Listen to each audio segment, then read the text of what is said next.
Hey guys, कैसे हो सब लोग। ये जो वीडियो है हमारी पार्ट 2 वीडियो है कोगुलेशन की, ब्लड कोगुलेशन की। इसमें हम जो है फाइब्रिनोलाइसिस डिस्कस करेंगे, क्लॉट रिट्रैक्शन क्या होता है और हमारे डिसऑर्डर्स क्या होते हैं ब्लड क्लॉटिंग से रिलेटेड। तो यार, अगर आपने जो है पहली वीडियो नहीं देखी है, आई वुड रिकमेंड कि आप वो जाकर के देखो।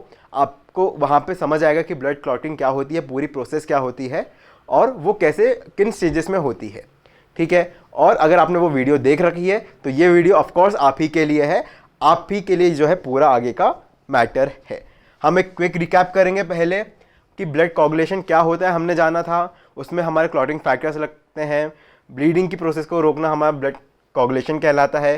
हीमोस्टेसिस हमने पढ़ा हुआ है, उसमें जो हमें थर्ड प्रोसेस होती है, 3 प्रोसेस होती है हीमोस्टेसिस में। कौन कौन सी? Vasoconstriction, platelet plug formation and third है हमारी ब्लड कोगुलेशन। वो पूरी प्रोसेस क्या होती है, उसके अंदर क्लॉटिंग फैक्टर्स लगते हैं, हमने वो जाने थे। ठीक है, उनके क्या नाम होते हैं। इनमें से आपका जो है 4th क्लॉटिंग फैक्टर यानी कि कैल्शियम। ठीक है, इनके नाम 4th का नाम याद रख सकते हो, कैल्शियम होता है। फिर आपका जो 8th होता है एंटी हीमोफिलिक फैक्टर, वो इंपॉर्टेंट है। 9th क्रिसमस फैक्टर इंपॉर्टेंट है।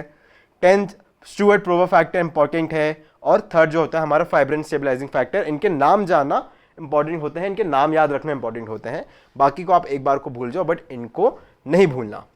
क्लियर। फिर हमारा क्लॉटिंग मैकेनिज्म, हम उसको एंजाइम कैस्केड थ्योरी के थ्रू पूरा एक्सप्लेन करते हैं। 3 स्टेज होते हैं। पहला स्टुअर्ट प्रोवर फैक्टर का बनना, सेकेंड है हमारा थ्रोम्बिन बनना प्रोथ्रोम्बिन में से, और थर्ड है हमारा फाइब्रिनोजेन में से फाइब्रिन बनना। और ये जो है हमारा कैसे होता है। स्टेज 1 में क्या होता है, हमारा प्रोथ्रोम्बिन एक्टिविटी यानी कि हमारा स्टुअर्ट प्रोवर फैक्टर बनता है। उसके 2 पाथवे होते हैं। कौन कौन से? इंट्रिंसिक होता है, एक्सट्रिंसिक होता है। उनके बीच का क्या डिफरेंस होता है वो हमने पढ़ा था। क्लियर। फिर हमने इंडिविजुअली भी देखा था क्या होता है। और पूरी जो प्रोसेस है, ये पूरा जो है हमारा ब्लड कोगुलेशन का चार्ट है। ये भी आपको जो है नोट्स में मिल जाएगा। ये मैंने खुद से जो है बनाया था, आपको दिख ही रहा होगा। इसमें ये जो सारे एलिमेंट्स डाल रखे हैं मैंने, ताकि ये थोड़ा आपको अच्छे से थोड़ा इंटरेस्टिंग लगे। ये पूरा बनाने का मेरा वही पर्पस था। वरना क्या था, सीधा फोटो लेता और चिपका देता, नहीं। लेकिन इंटरेस्टिंग बनाना था, इसलिए जो है मैंने पूरा खुद से बनाया। ये भी जो है आपको इंस्टाग्राम आईडी पे आप जाओगे, वहाँ नोट्स में आपको सब मिल जाएगा। स्टेज 2 क्या था हमारा, स्टुअर्ट प्रोवर फैक्टर बन गया। फिर उसके बाद हम थ्रोम्बिन बनाएंगे, किस में से? प्रोथ्रोम्बिन में से, वो हमारा स्टेज 2 है। स्टेज 3 हमारा फाइब्रिन बनाना फाइब्रिनोजेन में से, ये हमारा स्टेज 3 था। फिर ये हम फाइनल स्लाइड कल की हमारी ये थी। आज जो है हम ब्लड क्लॉट क्या होता है और क्लॉट रिट्रैक्शन क्या होता है वहाँ से शुरू करेंगे इस चीज़ को। ब्लड क्लॉट क्या होता है, जो हमारा पूरा मास बना है किन किन चीज़ों का, प्लेटलेट का, फाइब्रिन का, और साथ साथ में इसमें आरबीसी एंड डब्ल्यूबीसी भी होते हैं। ये पूरे मास को हम जो है ब्लड क्लॉट कहते हैं। और ये जो होता है डार्क रेड कहते हैं, सॉर्ट ऑफ ब्लैकिश होता है। डार्क रेड या इसको सॉर्ट ऑफ ब्लैकिश कहते हैं हम, वैसे कलर का होता है। Clear.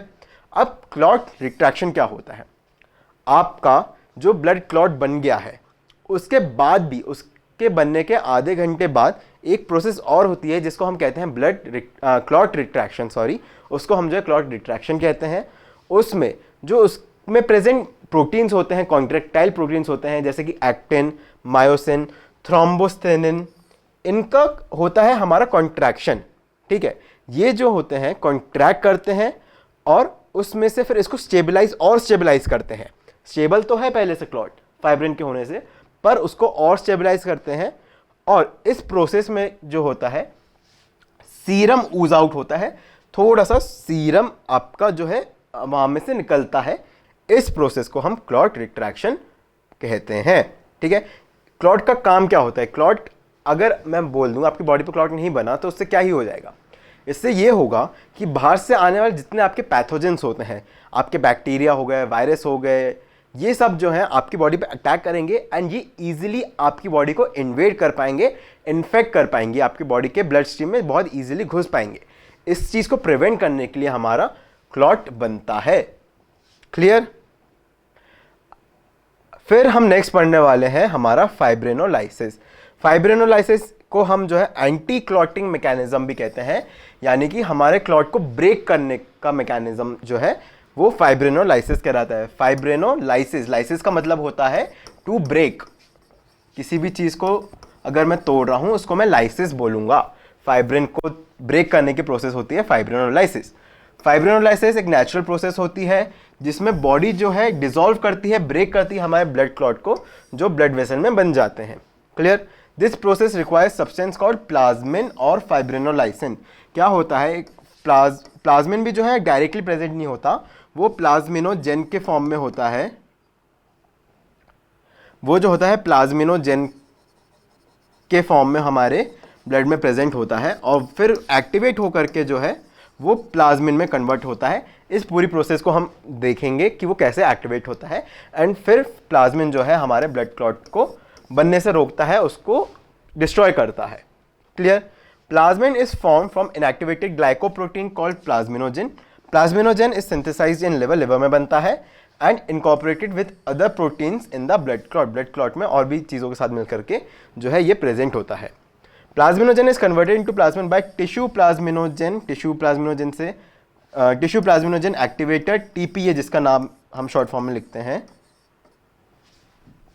Plasminogen is converted into plasmin by tissue plasminogen activator TPA, जिसको हम कहते हैं शॉर्ट फॉर्म में। लाइसोसोमल एंजाइम्स होते हैं जो लाइसिस कराता है, वो लाइसोसोम होता है। Plasminogen is converted into plasmin by tissue plasminogen activator TPA and plasmin lysosomal enzymes होते हैं और थ्रोम्बिन भी इस चीज़ में रोल प्ले करता है, इस चीज़ में काम आता है हमारे। क्लियर? फिर ये पूरी प्रोसेस है हमारी फाइब्रिनोलाइसिस की। क्या हुआ इसमें? सबसे पहले जो हमारा वेस्कुलर एंडोथीलियम होता है, जो हमारी वेसल होती है, उसमें जो हमारी एंडोथीलियल लाइनिंग होती है, उसके जो सेल्स होते हैं, उसमें से हमारा निकलता है सबसे पहले थ्रोम्बोमोड्यूलिन। ये एक टाइप ऑफ हमारा प्रोटीन ही है, ये निकलता है, रिलीज होता है एंड थ्रोम्बिन के साथ मिलकर के ये प्रोटीन सी, अब प्रोटीन सी क्या है, प्रोटीन है टाइप वो भी, और ये उसको फिर एक्टिवेट कर देगा, उसको एक्टिवेट करेगा। अब प्रोटीन सी के जो होते हैं दो काम होते हैं। एक, ये जो हमारे फैक्टर्स बन रहे होते हैं उनका फॉर्मेशन रोकते हैं कि भाई अब क्लॉट बनाने की और कोई ज़रूरत नहीं है, आप रुक जाओ, उनको इनएक्टिवेट करेगा। और साथ ही साथ ये जो है प्लाज्मिनोजेन को भी एक्टिवेट, प्लाज्मिनोजेन को का एक प्रिकर्सर होता है प्लाज्मिनोजेन एक्टिवेटर, उसके लिए भी एक एक्टिवेटर रिक्वायर्ड होता है, उसको एक्टिवेट करेगा। तो ये इनएक्टिवेट करेगा कौन कौन से, 5th को और हमारा 8th को जो है ये इनहिबिट करेगा कि भाई अब आपका काम हो गया है, आप रुक जाओ। फिर inhibition of intrinsic mechanism of clotting, intrinsic mechanism रुक जाएगा। क्लियर? फिर एक्टिवेशन होगा हमारा प्लाज्मिनोजेन एक्टिवेटर का, प्लाज्मिनोजेन को एक्टिवेट करने के लिए जो एक्टिवेटर रिक्वायर्ड है उसको एक्टिवेट करेगा, उसके एक्टिवेटर का भी एक एक्टिवेटर है, उसको बनाएगा एंड देन प्लाज्मिनोजेन को ये कन्वर्ट करेगा प्लाज्मिन में। फिर प्लाज्मिन जो है हमारा फाइब्रिनोलाइसिस कॉज करेगा, किस चीज के साथ मिलकर के, यह हमारा platelet phospholipid,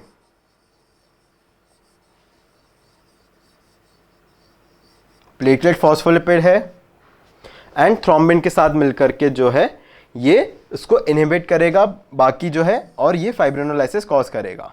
clear? Fibrin degenerated product बन जाएगा, इसके आखिर में फाइब्रिन जो है हमारा डीजेनरेट कर जाएगा, टूट जाएगा। ये पूरी प्रोसेस जो है हमारी वो है फाइब्रिनोलाइसिस की। क्या हुआ, हमारा थ्रोम्बोमोड्यूलिन निकलेगा, थ्रोम्बिन निकलेगा, प्रोटीन सी को एक्टिवेट करेंगे, वो जो है दो काम करेगा। क्या? एक तो फैक्टर्स को इनहिबिट करेगा और दूसरा हमारा प्लाज्मिनोजेन एक्टिवेटर बनाएगा, जो बाद में जाकर के प्लाज्मिन बनाएगा, प्लाज्मिनोजेन को एक्टिवेट करके प्लाज्मिन बनाएगा एंड वो थ्रोम्बिन पीए के साथ मिलकर के फाइब्रिनोलाइसिस कॉज करेगा, फाइब्रिन को, क्लॉट को तोड़ देगा और उसको डिसॉल्व कर देगा। ये थी हमारी पूरी प्रोसेस फाइब्रिनोलाइसिस की। अब क्या होता है, हमारे इंट्रिंसिक पाथवे बहुत रेयरली टेक प्लेस करता है। जब अंदर की इंजरी जो होती है बहुत कम होती है हमारे बॉडी में, इंटरनल जो होती है हमारा, ऐसा बहुत रेयर होता है कि अपने आप से इंट्रिंसिक पाथवे एक्टिवेट हो जाए, वहाँ पे क्लॉट फॉर्मेशन हो जाए।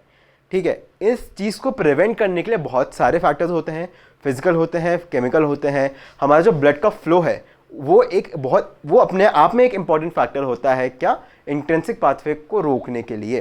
तो anti clotting mechanism in the body under physiological conditions, intravascular clotting does not occur. Intrinsic pathway जो होता है वो नॉर्मल कंडीशंस में नहीं होता है। इसमें जो होते हैं हमारे फिजिकल फैक्टर्स भी होते हैं और हमारे केमिकल फैक्टर्स भी होते हैं। फिजिकल फैक्टर्स में क्या हुआ, कंटिन्यूस सर्कुलेशन ऑफ ब्लड। अगर ब्लड रुक जाता है तो हमने भी देखा था कि वैसोकॉन्स्ट्रिक्शन सबसे पहली प्रोसेस होती है हीमोस्टेसिस के लिए। हम क्यों वेसल को कॉन्स्ट्रिक्ट कराते थे, ताकि वहाँ से ब्लड का फ्लो कम हो जाए, उसका जो रेट है वो कम हो जाए। हम वैसोकॉन्स्ट्रिक्शन उसलिए करवाते थे। इसलिए अगर किसी वजह से हमारा ब्लड का सर्कुलेशन जो है स्लो हो गया है, डिक्रीज हो गया है, रुक गया है, वहाँ पे ये चीज़ जो है वो नोटिस होती है और उस वजह से हमारा जो है इंट्रिंसिक मैकेनिज्म जो होता है वो इनिशिएट हो जाता है। Clear? When the flow of blood decreases as in the case of vascular stasis, intravascular coagulation is facilitated, वो शुरू हो जाएगा। और दूसरा होता है हमारा smooth endothelial lining of the blood vessel. हम जानते हैं कि अगर ब्लड वेसल इंजर हो जाती है, उसका कोलेजन एक्सपोज हो जाता है, तो वहाँ पे प्लेटलेट आकर के जुड़ जाएंगे एंड वो जो है पूरी प्रोसेस को इनिशिएट करेंगे। अगर हमारा कोलेजन एक्सपोज नहीं होगा तो ऐसी प्रोसेस नहीं होगी, हमारा जो है कोगुलेशन टेक प्लेस ही नहीं होगा। क्लियर? तो इसी चीज़ को जो है एंडोथेलियल लाइनिंग भी प्रिवेंट करती है। नेक्स्ट हमारा है केमिकल फैक्टर्स। केमिकल फैक्टर्स जो होते हैं, केमिकल सब्सटेंसेस होते हैं जो क्लॉटिंग को प्रिवेंट करेंगे। हेपारिन जो होता है हमारा, हेपारिन वो एक नेचुरल एंटीकोगुलेंट होता है। एंटीकोगुलेंट यानी कि जो कोगुलेशन की प्रोसेस को प्रिवेंट करेंगे। दो ज़्यादा एंटीकोगुलेंट्स। ओके, और कौन कौन से एंटीकोगुलेंट होते हैं? हेपारिन नेचुरल है, लेकिन जो सिंथेटिक होते हैं, मैनमेड होते हैं, उनमें हमारा एक तो आता है EDTA, है ना, एक होता है citrate and one is oxalate. Oxalate compounds भी जो हैं वो हमारे एंटीकोगुलेंट, ये सिंथेटिक हैं सारे। EDTA, सिट्रेट, ऑक्जेलेट, ये सारे जो हैं हमारे सिंथेटिक एंटीकोगुलेंट्स होते हैं जिनको हम लैबोरेटरीज में यूज़ करते हैं। फिर production of thrombomodulin by endothelium of the blood vessel. Thrombomodulin अभी हमने देखा कि क्या फाइब्रिनोलाइसिस में हेल्प करता है, वहाँ पे थ्रोम्बिन के साथ मिलकर के ये जो है प्रोटीन सी को एक्टिवेट करता है। तो थ्रोम्बोमोड्यूलिन भी एक इंपॉर्टेंट केमिकल हो जाता है जो हमारे एंटीकोगुलेंट के समान बिहेव करता है। Clotting factors in inactive state. अगर क्लॉटिंग फैक्टर्स एक्टिव होंगे, हमारा क्या रोल था ब्लड क्लॉटिंग में, वो कैसे शुरू होती है? जब क्लॉटिंग फैक्टर्स ही जो है वो एक्टिवेट होते हैं। तो अगर इनएक्टिव है हमारे क्लॉटिंग फैक्टर्स, तो ये भी जो है हमारा ब्लड कोगुलेशन को प्रिवेंट करेंगे, ब्लड कोगुलेशन को होने नहीं देंगे। सो ये थे हमारे chemical factors, these were are chemical factors involved. Okay, next जो हम डिस्कस करने वाले हैं वो है हमारी एबनॉर्मलिटीज ऑफ कोगुलेशन। यानी कि मेरा अगर ब्लड क्लॉट जब रिक्वायर्ड है तब नहीं बन रहा, या फिर जब रिक्वायर्ड नहीं है तब बन रहा है। जब उसकी ज़रूरत नहीं है तब वो बन रहा है, एंड जब नहीं है, जब है तब नहीं बन रहा, तो वो हमारी एबनॉर्मल कंडीशन हो जाती हैं। और इन्हीं को अब हम जो है डिस्कस करेंगे। ब्लीडिंग डिसऑर्डर्स, सबसे पहले हम डिस्कस करेंगे ब्लीडिंग डिसऑर्डर्स। उसमें भी जो है हीमोफीलिया सबसे ज़्यादा इंपॉर्टेंट है, उसके बारे में हम पढ़ेंगे। क्या होता है जब हमारा कोई इंजरी हो जाती है, तब अगर हमारा क्लॉट नहीं बन पाए तो उसको हम कैटेगराइज करते हैं ब्लीडिंग डिसऑर्डर्स में, या फिर उसको बनने में, क्लॉट को फॉर्म होने में टाइम लग जाए, उसको भी हम जो है ब्लीडिंग डिसऑर्डर्स में कैटेगराइज करेंगे, उसके अंदर उसको लेंगे। The conditions characterise by prolong bleeding time और clotting time. Bleeding time, clotting time हमने एक्सपेरिमेंट्स करे हैं हेमेटोलॉजी लैब में, ठीक है। हमने राइट्स कैपिलरी मेथड देखी, हमने ड्यूक्स मेथड देखा है। ड्यूक्स मेथड जो होता है वो ब्लीडिंग टाइम कैलकुलेट करता है, और क्लॉटिंग टाइम जो होता है हम राइट्स कैपिलरी मेथड से कैलकुलेट करते हैं। Bleeding disorders are of 3 types, 3 type के होते हैं। कौन कौन से? सबसे पहला हमारा हीमोफीलिया, हम इसको जो है हमारी 12th क्लास से पढ़ते हुए आ रहे हैं। हीमोफीलिया क्या होता है? सेकंड है हमारा परप्यूरा। क्या होता है? Internal bleeding under the skin, under skin. इससे जो है पर्पल कलर के स्पॉट्स बन जाते हैं, पर्पल कलर का हमें दिखने लगता है, पैचेस बन जाते हैं, स्पॉट्स बन जाते हैं। इस चीज़ को हम कहते हैं परप्यूरा। हमारी स्किन के अंडर ब्लीडिंग हो रही है, ओके, उसको हम कहते हैं हमारा परप्यूरा। और वॉन विलिब्रैंक डिजीज़ क्या होता है? याद रखना, हमारा जो वॉन विलिब्रैंक फैक्टर था, हमने देखा है क्या कि वो इंट्रिंसिक पाथवे में, हमारा जो वॉन विलिब्रैंक फैक्टर होता है वो इंट्रिंसिक पाथवे में हमारा पार्ट लेता था और क्लॉट फॉर्म करता था। तो अगर इसी की चीज़ की हमारी कमी हो जाए, वो हमारा लीड करेगा वॉन विलिब्रैंक फैक्टर को, ओके। हीमोफीलिया जो होते हैं वो क्लॉटिंग फैक्टर से होता है। हम विलिब्रैंक फैक्टर को जो है एक क्लॉटिंग फैक्टर नहीं बोलते, वो एक अलग से हमारा प्रोटीन है, ठीक है। क्लॉटिंग फैक्टर्स की वजह से जो है हीमोफीलिया होता है, और वॉन विलेब्रेंड डिजीज जो है वॉन विलेब्रेंड फैक्टर की डिफिशियंसी से होता है। क्लियर? सबसे पहला हमारा हीमोफीलिया उसको हम दो कैटेगरीज में डिवाइड करते हैं। एक होता है हमारा haemophilia A and the second one is haemophilia B. Haemophilia A को हम क्लासिक हीमोफीलिया कहते हैं। इसमें जो हमारा एड फैक्टर होता है, जिसको हमने नाम ही क्या दिया है, एंटी हीमोफिलिक फैक्टर, इसकी डेफिशिएंसी होती है। ये जो होता है एक एक्स लिंक्ड डिसऑर्डर होता है, यानी कि मदर जो होगी वो कैरियर होगी, and it is predominantly seen in males. Males में इसको देखा जाएगा, क्यों? मेल्स में सिर्फ एक एक्स क्रोमोसोम होता है, सिंगल एक्स क्रोमोसोम होता है, तो उसके जितनी चीज़ें होती हैं वो एक्सप्रेस होती हैं। ओके, एंड वाई क्रोमोसोम जो होता है हमारे फादर से आता है, एंड एक्स क्रोमोसोम मदर से होता है, इसलिए mother are the carriers and predominantly seen in the males. जब तक फीमेल्स में रिसेसिव कंडीशन नहीं होगी, दोनों जो है कैरियर नहीं होंगे हीमोफीलिया के, तो उसको हम नहीं बोलेंगे कि फीमेल में हमें हीमोफीलिया नहीं देखने मिलेगा। क्यों? क्योंकि अदर जो एक्स फैक्टर है वो डोमिनेट कर जाता है। ओके, एंड हीमोफीलिया बी में क्या होता है, डेफिशिएंसी होती है हमारे फैक्टर 9 की, जिसको हम एंटी हीमोफिलिक फैक्टर बी भी कहते हैं, या फिर उसका ओरिजिनल नाम जो है क्रिसमस फैक्टर है। क्लियर? थ्रोम्बोसिस क्या होता है? लास्ट हमारा टॉपिक है आज का, थ्रोम्बोसिस। थ्रोम्बोसिस आप ऐसा समझ सकते हो कि जब एक्स्ट्रा क्लॉट फॉर्मेशन होने लग जाए, जब एक्सेसिव क्लॉट फॉर्मेशन हो जाए, that is known as thrombosis. Thrombosis और intravascular blood clotting refers to coagulation of blood inside the blood vessels when it is not required. Of course जब requirement है तब तो बने, लेकिन जब रिक्वायरमेंट नहीं है तब नहीं बने। Okay, that is thrombosis. Cause क्या होते हैं? कॉज होते हैं हमारे injury to blood vessel, collagen expose हो जाएगा, स्लगिनेस ऑफ ब्लड फ्लो, यानी कि हमारा जो ब्लड फ्लो है वो डिक्रीज हो जाएगा, उसका रेट जो है वो डिक्रीज हो जाएगा, उतना स्मूथली या उतना फास्टली नहीं हो पा रहा है। Congenital absence of protein C, हम जानते हैं प्रोटीन सी हमें फाइब्रोनोलाइसिस में हेल्प करता है, उसका एक्टिवेट होना बहुत जरूरी होता है। अगर इसी की एब्सेंस हो जाए, इसी की डेफिशिएंसी हो जाए, तो भी हमारे अंदर थ्रोम्बोसिस हो जाएगा। एंड टॉक्सिक थ्रोम्बोसिस ये अपने आप होने वाली प्रोसेस होती है, टॉक्सिक थ्रोम्बोसिस। अब अगर थ्रोम्बोसिस होता है तो उससे क्या कॉम्प्लिकेशंस आएंगे, उससे क्या हमको नुकसान है?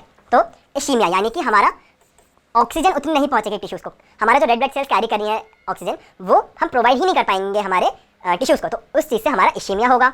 इश्कीमिया ऑब्स्ट्रक्शन ऑफ वेसल्स हो जाएगी, ऑब्स्ट्रक्शन ऑफ वेसल्स हो जाएंगे, ऑब्स्ट्रक्ट कर जाएंगे। Necrosis, necrosis is also known as death of tissue. अगर प्रोलॉन्ग टाइम तक हमको नहीं मिलता है oxygen, then tissue undergoes the state of destruction, death, it is known as necrosis. And lastly embolus formation क्या होता है? जो हमारे थ्रोम्बस बना है, हमारा जो पूरा मास बना है, ये छोटे छोटे फ्रेगमेंट्स में डिवाइड हो जाता है, एंड ये फर्दर जो है आगे जाकर के जो छोटी कैपिलरीज होती हैं, हमारी वेसल्स जो होती हैं कैपिलरीज, उनको ब्लॉक करता है। इसलिए एम्बोलस फॉर्मेशन इसी चीज़ को हम कहते हैं। Embolus are the small fragments of the big thrombus. Okay, so यार इसी के साथ जो है आज का हमारा लेक्चर ख़त्म होता है। आई होप आपको जो मैं पढ़ा रहा हूँ वो समझ आ रहा है, आपको पसंद आ रहा है। अगर आपके कोई और डाउट रह जाते हैं इसके बाद भी, तो आप जो है कमेंट्स में या फिर मेरे को इंस्टाग्राम पे डीएम कर सकते हो, वहाँ पे मैं आपके डाउट्स क्लियर करूँगा। और आपको जो सारे नोट्स हैं वो भी मेरी इंस्टाग्राम आईडी पे मिल जाएंगे, वहाँ से आप जा करके इनको डाउनलोड कर सकते हो, स्क्रीनशॉट लेकर के पढ़ सकते हो। ठीक है, तो यार इसी के साथ आज के लेक्चर को ख़त्म करते हैं, मिलते हैं अगली वीडियो में।